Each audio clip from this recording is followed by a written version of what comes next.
Hello everyone. బ్రేక్ఫాస్ట్లోకి చాలా easy breakfast ఏదండి? ఉప్మాయే కదా. కానీ చాలామందికి ఉప్మా అంటే పెద్దగా నచ్చదండి. ఎందుకంటే గట్టిగా ఉంటుందనో, తింటున్నప్పుడు నోటికి అంటుతుందనో కదండి. సో ఈరోజు మీకు నేను సూపర్ టేస్టీ ఉప్మా చేసి చూపించబోతున్నాను. చాలా సాఫ్ట్గా ఉంటుంది. ఇలా గనక చేసుకున్నారనుకోండి, ఉప్మా ఇష్టం లేని వాళ్ళు కూడా ఇష్టంగా తింటారు. సో వీడియోలోకి వెళ్ళి చూసేద్దామా ఎలా తయారు చేసుకోవాలో? పదండి. ముందుగా కడాయి తీసుకొని స్టవ్ ఆన్ చేసుకొని 1 కప్పుతో బొంబాయి రవ్వ తీసుకోవాలి. సూజీ అంటారు కదా, ఉప్మా రవ్వ అదనమాట. ఇప్పుడు ఫ్లేమ్ని లో చేసుకొని ఒక 3-4 నిమిషాల పాటు ఫ్రై చేసుకోవాలండి. ఇలా రవ్వని మీరు ఫ్రై చేశారనుకోండి, ఉండలు చుట్టుకుంటూ ఉంటుందన్నమాట ఉప్మా. అందుకే 3-4 మినిట్సే అంతే అనమాట. ఇలా ఫ్రై అయిన తర్వాత మీరు ఈ రవ్వంతా తీసుకొని ఒక ప్లేట్లో వేసేసుకోండి. ఇప్పుడు అదే కడాయిలో మీరు ఒక 2 టేబుల్ స్పూన్ ఆయిల్ వేసుకోవాలి. మీరు కావాలంటే ఆయిల్ ఇంకా నెయ్యి 2 కలిపి కూడా వేసుకోవచ్చు. ఉప్మాకి కొంచెం ఆయిల్ ఎక్కువ ఉంటేనే బాగుంటుందండి. సో ఆయిల్ బాగా హీట్ అయిన తర్వాత 1 టీ స్పూన్ ఆవాలు, 1 టీ స్పూన్ జీలకర్ర, ఒక 1 టేబుల్ స్పూన్ శనగపప్పు. శనగపప్పుని స్కిప్ చేయకండి. శనగపప్పు వల్లే ఉప్మా చాలా రుచిగా ఉంటుందన్నమాట. అలాగే ఒక 1 టేబుల్ స్పూన్ మీరు మినప్పప్పు కూడా వేసుకోవాలి. ఈ పోపులన్నీ వేసిన తర్వాత జీడిపప్పు వేసుకోవాలి. నేనైతే ఒక పిడికెడు వేసుకున్నానండి. జీడిపప్పు ఎంత వేసుకుంటే ఉప్మా అంత బాగుంటుంది. అలాగే ఒక 2 టేబుల్ స్పూన్లు పల్లీలు కూడా వేసుకోండి. ఈ జీడిపప్పు పల్లీల వల్ల ఉప్మా చాలా టేస్టీగా ఉంటుంది. అలాగే హెల్దీ కూడా. సో ఇవి లైట్గా కలర్ చేంజ్ అయిన వరకు ఫ్రై చేసుకోవాలి. ఇవి ఫ్రై అయిన వెంటనే మీరు ఒక 2 ఇంచ్ అల్లంని క్రష్ చేసుకొని వేసుకోండి. అల్లం కూడా ఉప్మాలో చాలా ఇంపార్టెంట్ అండి. సో అల్లం కూడా ఎప్పుడు స్కిప్ చేయకండి.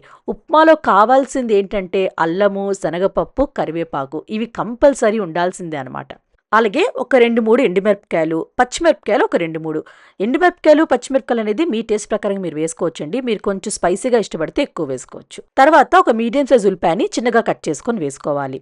అలాగే పిడికిడు కరివేపాకుని మాత్రం స్కిప్ చేయకండి. ఎక్కువ వేసుకుంటేనే బాగుంటుంది. ఈ ఉల్లిపాయలు లైట్గా కలర్ చేంజ్ అయిన వరకు మీడియం ఫ్లేమ్లో ఫ్రై చేసుకోవాలి. అలాగే ఒక 1 టేబుల్ స్పూన్ ఉప్పు వేసుకోండి. ఉప్పు వేసుకున్నారనుకోండి ఉల్లిపాయలు తొందరగా ఫ్రై అయిపోతాయి. తర్వాత మీరు చెక్ చేసుకొని ఉప్పు కావాలంటే యాడ్ చేసుకోవచ్చు. ఇప్పుడు ఏ కప్తో మనం బొంబాయి రవ్వ తీసుకున్నామో అదే కప్పుతో 3.5 కప్పులు వాటర్ వేసుకోవాలి. మీరు కావాలంటే 4 కప్పులు కూడా వేసుకోవచ్చు. ఇంకా మీకు మెత్తగా కొంచెం జారుగా కావాలనుకుంటే. బట్ 3.5 కప్పులు కూడా పర్ఫెక్ట్గా సరిపోతుందండి. ఇప్పుడు ఫ్లేమ్ని హై చేసుకొని ఈ వాటర్ని బాగా మరిగించుకోవాలి.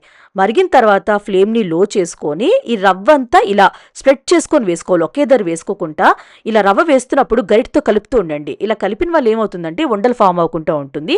ఈక్వల్గా అంతా చక్కగా కలుస్తుంది అనమాట. సో ఇప్పుడు మూత పెట్టేసుకొని మీడియం ఫ్లేమ్లో ఒక్క 5 నిమిషాల పాటు కుక్ చేసుకోండి. 5 నిమిషాల తర్వాత మూత ఓపెన్ చేశాను. చూడండి పర్ఫెక్ట్గా రెడీ అయిపోయింది. ఇప్పుడు స్టవ్ ఆఫ్ చేసుకొని అడుగు నుంచి ఒకసారి ఉప్మా ఇదంతా కలిపేసుకోవాలన్నమాట. లాస్ట్లో ఒక 1 టేబుల్ స్పూన్ నెయ్యి వేసుకోండి. నెయ్యి ఎంత వేసుకుంటే అంత బాగుంటుందండి ఉప్మా. నాకైతే ఉప్మాలో నెయ్యి చాలా ఇష్టము. నెయ్యి లేకపోతే నేను అసలు ఉప్మాయే తిన్ను. సో నెయ్యి వేసాక ఇదంతా బాగా ఒకసారి కలిపేసుకోవాలి. అంతేనండి, రెడీ అయిపోయింది ఉప్మా. ఇంకా మీరు సర్వ్ చేసేసుకోండి. సూపర్ టేస్టీగా ఉంటుంది. Very easy recipe. మీరు కావాలంటే రవ్వ ముందే ఫ్రై చేసుకుని ఉంచుకున్నారనుకోండి, టక్కుమని ఉప్మా చేసేసుకోవచ్చు. అది కూడా టేస్టీగా. పిల్లలైనా పెద్దవాళ్ళైనా అందరూ ఇష్టపడి తింటారండి. ఉప్మా ఇష్టం లేని వాళ్ళకి కూడా నచ్చుతుంది. సో ఒక్కసారి ఇలా ట్రై చేసి చూడండి. ట్రై చేస్తారు కదా. ట్రై చేశాక నచ్చిందో లేదో కమెంట్ బాక్స్లో కమెంట్ చేయండి. అలానే లైక్ చేయండి, షేర్ చేయండి. ప్లీజ్ కృతికా వంటలు ఛానల్కి సబ్స్క్రైబ్ చేయడం మాత్రం మర్చిపోకండి. మనం నెక్స్ట్ వీడియోలో మీట్ అవుదాం ఇంకో మంచి వీడియోతో. Bye bye.